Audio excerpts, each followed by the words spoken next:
Mimori Touka has always been a timid and ignored individual.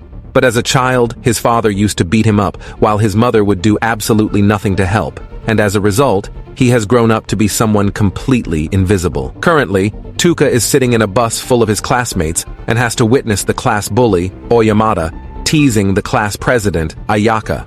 Oyamada makes fun of Ayaka's romance novels and dangles it over her head while everyone just minds their business in fear of attracting the bully's attention. Touka initially doesn't feel obligated to help out as he knows he is not strong enough to take on Oyamada, but upon remembering his tough childhood, he takes the initiative and tells Oyamada to back down.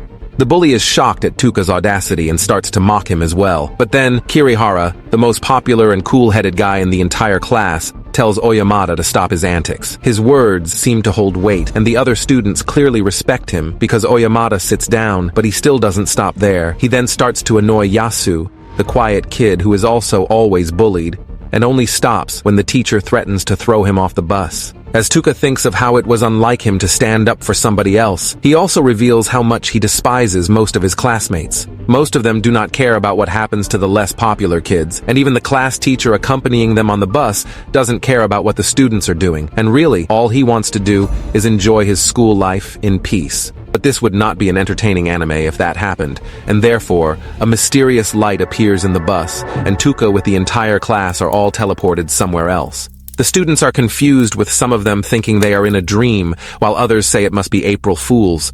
But a mysterious woman appears and reminds them they are in July while introducing herself as the goddess Vicious. While standing in the middle of a medieval-looking hallway with spears, knights, and candles, the goddess welcomes all of the students and informs them that she summoned them to her world for a grand purpose.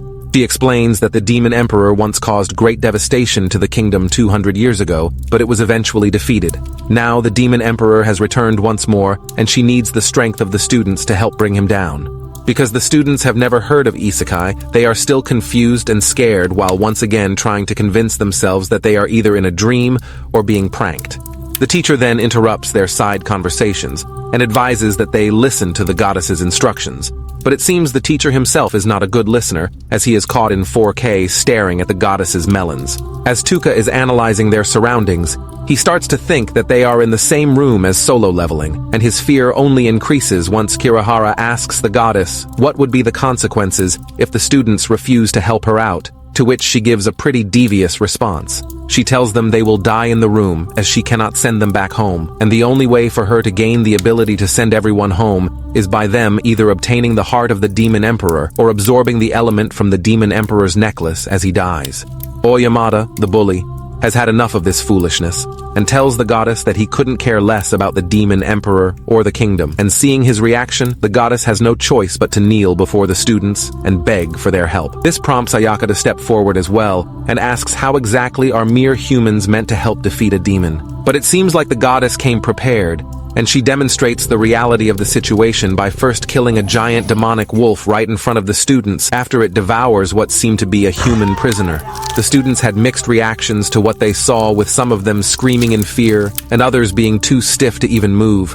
But one thing for sure, it confirmed that they are indeed in another world where demon emperors, goddesses, and magic exist. The students are gathered in front of an orb, and one by one they place their hand towards it, and the orb lights up. Each student is given a rank, with the highest being an S rank. Oyamada, the bully, ends up being an A rank, and he acts very arrogantly. But that only lasted for a short amount of time, as Kirihara and Ayaka both turn out to be S ranks.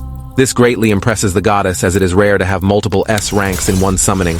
But next up is Touka, and when our MC steps up, he realizes that his light is not as bright as the other ones, and this causes the goddess to completely ignore him. Even in this world, our boy is destined to be a nobody, a complete background character. Touka then watches on as Yasu, the guy who was bullied all the time, turns out to have a unique dark energy, which the goddess claims to be the strongest out of everybody, and this makes the once shy boy starts to smile creepily as he thinks his time to shine has finally arrived. The goddess then instructs everyone to check their status, and Touka observes how even his stats are below average, as it reveals his rank to be E.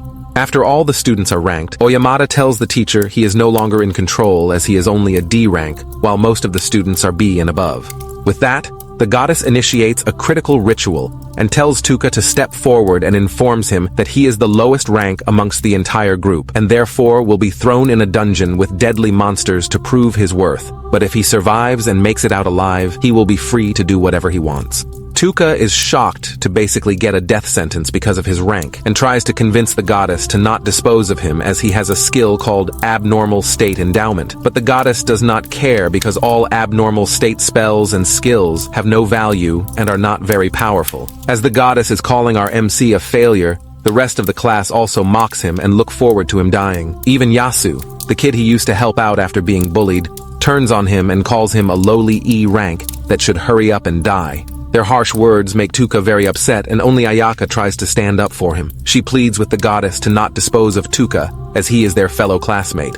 But the goddess does not care and responds by landing a heavy blow on Ayaka, knocking her out. This angers Touka, causing him to launch an attack at the goddess. She easily deflects it while revealing she has a permanent protective veil around her that blocks all incoming attacks. Collectively, the students and the goddess continue to mock our MC as tears starts to build in his eyes. As this happens, however, he visits his childhood self and tells him it's time to show them who he truly is. And with that, Touka gives the students and the goddess the middle finger as he vows to come back for them. Our MC then wakes up deep in the dungeon where he immediately comes across human skulls that had been split in half.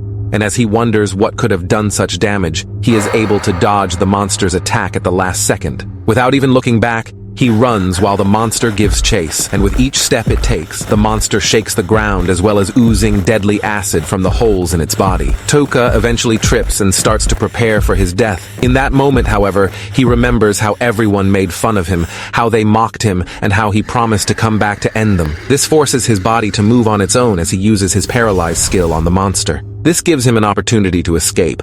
As he runs away, however, he comes across another bird-like monster that quickly corners him. The situation forces Touka to once again use Paralyze on the bird monster, followed by Poison. The problem is, our MC has run out of mana and finds himself pinned between the now arriving Tor and the bird monster. He is once again scared that he may not make it out alive, but his childhood voice urges him on. It reminds him of the anger he felt when he was being beaten by his father, and as he raises his hand against the giant monster, he vows to come back to kill everyone who did him wrong. But before we end the episode, we see a beautiful elf coming out of the water, seemingly waiting to meet a certain someone. Wink, wink.